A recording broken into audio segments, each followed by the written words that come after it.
Good morning, all of you. So, in this video, we are going to solve the last activity which is for your class, that is the activity which is for day 45. And it is my request to all of you, if you want the activities of previous days, you can see in the description there are some links which are provided by me. So you can go there, you can click on the links which day activity you want, and you can see the same activities there. Okay, so this last activity is based on determiners. आता determiners म्हणजे काय हे आपण या ठिकाणी पाहणार आहोत, ते शिकून घेणार आहोत. And it is the last activity. So the learning outcome is to learn types of determiners and their uses. Determiner यांचे प्रकार कोणकोणते आहेत आणि त्यांचा यूज कसा होतो ते आपण या ऍक्टिव्हिटी मध्ये पाहणार आहोत. So before going ahead, let's read some instructions which are for teachers as well as students. So teachers instructions are help the students to generalize the examples and construct their own learning. शिक्षकांनी काही example द्यायचे आहेत ज्या through विद्यार्थ्यांना ती concept समजली पाहिजे. Present the examples in a way that student will be able to understand the concept on their own. असे काही एक्झाम्पल द्यायचे आहेत की जेणेकरून विद्यार्थ्यांना स्वतःलाच त्या कन्सेप्ट क्लिअर झाल्या पाहिजेत. And instruction for students, listen to your teacher attentively. तुम्ही शिक्षकांना काळजीपूर्वक ऐकायचं आहे. Observe the sentences carefully and understand the function of the given words. जे सेंटेन्सेस तुम्हाला दिले जातील ते केअरफुली पाहायचे आहेत आणि समजून घ्यायचं आहे.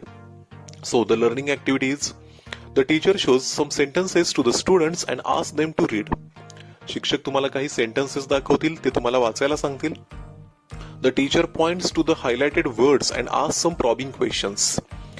या ठिकाणी बघा, तुम्हाला काही हायलाइटेड वर्ड्स दिसतात. हे हायलाइटेड वर्ड्स तुम्हाला तुमचे शिक्षक दाखवतील आणि तुम्हाला काही क्वेश्चन विचारतील.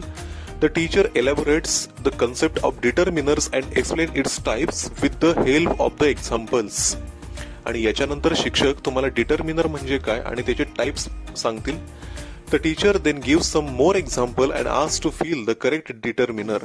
आणि याच्यानंतर ही ऍक्टिव्हिटी आपण सोडवणार आहोतच. पुढे तुम्हाला काही एक्झाम्पल दिले जातील ज्याच्यामध्ये ब्लँक प्लेसेस असतील आणि ते तुम्हाला डिटर्मिनर यांनी भरायला सांगितले जातील. So see the first solved activity. There are some sentences and having highlighted words also. The exam were recently cancelled by the government. Here it is the word which is highlighted. Add some sugar in the tea. Here some is highlighted. These coins are very old. These is highlighted. He came by his car. Here his is highlighted. I am reading a book. A is highlighted. Layla invited only a few friends for the party. Few is highlighted. Why these words are highlighted? It is given in the next slide. बघा, या ठिकाणी अर्थ सांगितलाय की ते शब्द जे highlight केले होते यांचा अर्थ काय आहे. The students read the sentences. Look at these highlighted words. Where are they placed? तुम्हाला आता प्रश्न विचारला जाणार आहे की हे जे हायलाइटेड वर्ड्स तुम्हाला दिसत आहेत हे कुठं प्लेस आहेत. आता कुठं प्लेस आहेत हे शोधताना तुम्हाला जाणवून येईल की जेव्हा नाऊन येतंय पुढं, या नाऊनच्या अगोदर तुम्हाला हे सगळे शब्द जे आहेत ते दिसतील. बघा, या ठिकाणी एक्झाम हे नाऊन होतं, त्याच्या अगोदर द आलं. गव्हर्नमेंट नाऊन आहे, त्याच्या अगोदर द आलं. Sugar it is also noun, त्याच्या अगोदर सम आलं. इथं पण कॉइन्स हे नाव आहे. कार नाऊन आहे. Book, friends, all these are nouns and before that all the highlighted words occurs. Okay, तर आपण हे शोधून काढलं. आता तोच क्वेश्चन तुम्हाला इथं विचारलेला आहे, तेच कन्व्हर्सेशन इथं घेतलेलं आहे, त्यामुळे ते रिपीट मी करत नाही. आता टीचर पुढे काय म्हणतात बघा.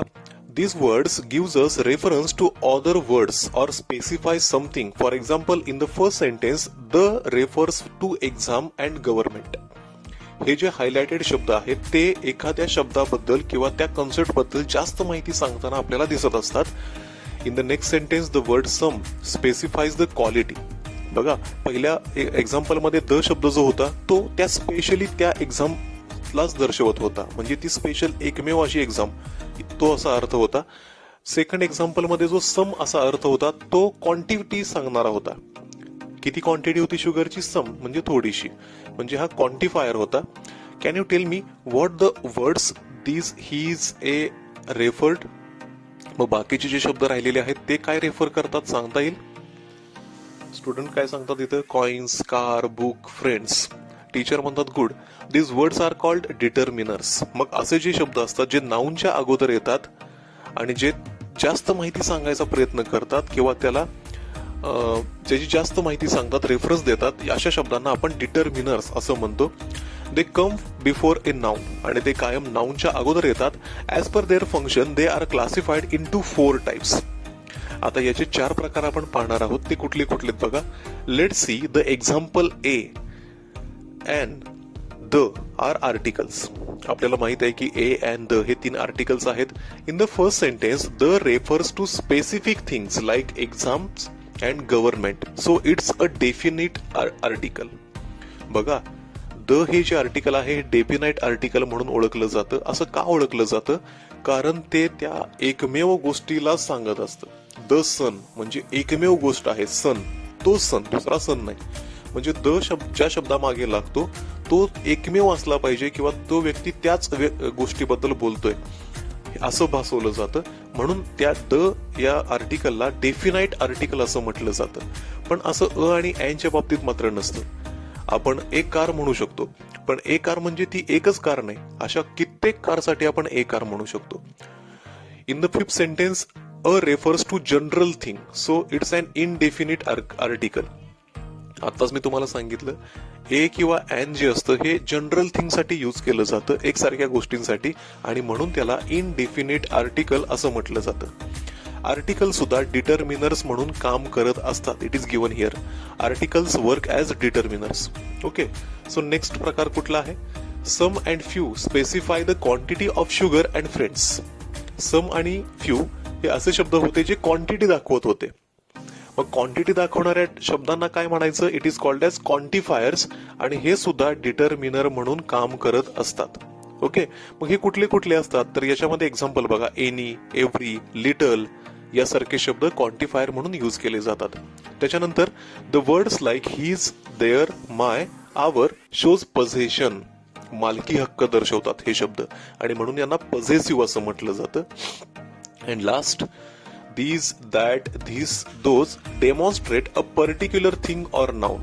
एखादी विशिष्ट थिंग किंवा नाउन या गोष्टी दर्शवतात, म्हणून यांना डेमॉन्स्ट्रेटिव्ह असं म्हटलं जातं. बघा, आपण 4 प्रकार पाहिले. पहिला प्रकार जो आपण पाहिला तो कुठला होता? आर्टिकलचा. आर्टिकलमध्ये पण 2 प्रकार पाहिले, डेफिनाइट आर्टिकल आणि इनडेफिनाइट आर्टिकल. नंतर आपण क्वांटिफायर्स पाहिले, ज्यातून आपल्याला क्वांटिटी दर्शवली जाते, पॉझेसिव्ह हक्क दर्शवला जातो, आणि डेमॉन्स्ट्रेटिव्ह एखाद्या गोष्टीबद्दल सुचवलं जातं, ज्याप्रमाणे इथं शब्द होते दीज, दॅट, धीस, दोज यासारखे प्रोनाउन हे काय आहेत? डेमॉन्स्ट्रेटिव्ह आहेत. ओके, आता जी ऍक्टिव्हिटी आपल्याला सोडवायची आहे ती काय आहे बघा. Now fill in the correct determiner in the blanks. या ठिकाणी तुम्हाला ब्लँक पोझिशन दिसत आहेत, आणि in the bracket you can see there are some words also. These are the determiners and you have to use correct determiner from this list here. Blank पोझिशनच्या ठिकाणी तुम्हाला correct determiner use करायचा आहे. मग बघूयात कसं सोडूयात आपण हे. The principal declared result. आता तो जो रिझल्ट आहे हा जनरल रिझल्ट नाहीये, तो एकमेव रिझल्ट आहे, कारण त्या कॉलेजचा तोच रिझल्ट डिक्लेअर होणार आहे. म्हणजे एकमेव गोष्ट असेल तर आपण कुठला शब्द वापरतो? The. Then Rashmi bought umbrella. आता अम्ब्रेला ही जनरल थिंग आहे, एकच अम्ब्रेला जगामध्ये नाहीये, भरपूर अम्ब्रेलाज आहेत. पण आता अम्ब्रेला म्हणलं की जनरल थिंग असेल तर आपण ए किंवा ॲन यापैकी एक वापरणार. पण अम्ब्रेला याचं प्रोनाउन्सिएशन हे अ ने स्टार्ट होतं, म्हणजे वॉवेलने स्टार्ट होतं, आणि वॉवेल असेल तर आपण काय यूज करतो? ॲन हे आर्टिकल यूज करतो. Book is very interesting. आता या ठिकाणी आपण कुठलं घेऊ शकतो? या ठिकाणी आपण डेमॉन्स्ट्रेटिव्ह घेऊ शकतो, दिस बुक इज व्हेरी इंटरेस्टिंग. आता व्हॉइस इज मेलेडियस. आता यातलं आपण कुठलं घेऊ शकतो? तर इथं पॉझेसिव्ह आपण घेऊ शकतो, जे कोणतं आहे बघा, दिसेल इथं, your voice is melodious. Now next, dash dash species of birds are disappearing from the earth. या ठिकाणी तुम्ही क्वांटिफायर घेऊ शकता, जो आहे many. And last, do you have, इथं पण क्वांटिफायर घेऊ शकता, any questions. So these are the answers of this activity. Next activity बघा, practice activity. Select the proper determiner to complete the sentence. या ठिकाणी पण तुम्हाला ब्रॅकेटमध्ये क्वांटिफायर दिलेला आहे, यापैकी एक चूज करून तुम्हाला लिहायचं आहे. बघूया पहिलं उदाहरण, I want to buy any or some. या ठिकाणी काय आलं पाहिजे? सम. का सम आलं पाहिजे? एनी म्हटलं तर इथं गिफ्ट यायला पाहिजे होतं. इथं प्लुरल फॉर्म आलाय, प्लुरल नाउन आलाय म्हणजे आपण इथं सम घेतलं पाहिजे. I did not find anyone there, then only a few students get the scholarship. I have many notes of my new currency. Then there are many varieties of mobile in the market. Does anybody know the answer to this question? So these are the answers of these questions. Now next, extension activity. Complete the sentences by filling the correct determiner. Again, in the bracket there are a determiner and you have to use these determiners at the correct position. So the first sentence, very dash dash people can write with the left hand. You have to use few here. Very few people can write with the left hand. Next, everybody is busy watching the match.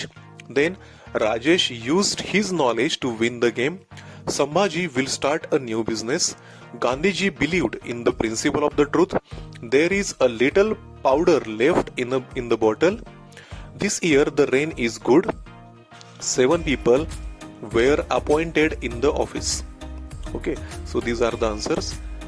And the last activity, it is match the pairs. आता या ठिकाणी तुम्हाला प्रकार दिलेले आहेत आणि या ठिकाणी तुम्हाला त्याचे एक्झाम्पल दिलेले आहेत. प्रकार कुठले कुठले आहेत? डेमॉन्स्ट्रेटिव्ह आहेत, क्वांटिफायर आहे, आर्टिकल आहे, पॉझेसिव्ह आहे. आता डेमॉन्स्ट्रेटिव्ह म्हणजे आपण पाहिलं होतं एखादी विशिष्ट गोष्ट दर्शवणारे, म्हणजे धीस, दोज यासारखे शब्द. म्हणून हे जे शब्द आहेत हे काय झाले? डेमॉन्स्ट्रेटिव्ह. क्वांटिफायर्स म्हणजे काय? असे शब्द जे क्वांटिटी दर्शवतात. यातले कोणते शब्द आहेत जे क्वांटिटी दर्शवतात? ते आहेत लिटल, एनी, मोर. आर्टिकल 3च आहेत, आपल्याला माहित आहेत ते कुठले आहेत? ए, एन आणि द. आणि पॉझेसिव्ह प्रोनाउन आपण सुरुवातीलाच पाहिले होते, यातले 2 इथं दिलेले आहेत. ते कुठले कुठले आहेत? Your and my. So here we have completed all the activities of this bridge course for your standard. अजून एकदा सूचना करतो, आजपर्यंतची बाकीच्या ऍक्टिव्हिटी तुमच्या सोडवायच्या राहिल्या असतील तर डिस्क्रिप्शन बॉक्समध्ये मी सर्व ऍक्टिव्हिटीच्या लिंक्स प्रोव्हाइड केलेले आहेत, त्या ठिकाणी जाऊन तुम्ही ते व्हिडिओ पाहू शकता. थँक्यू.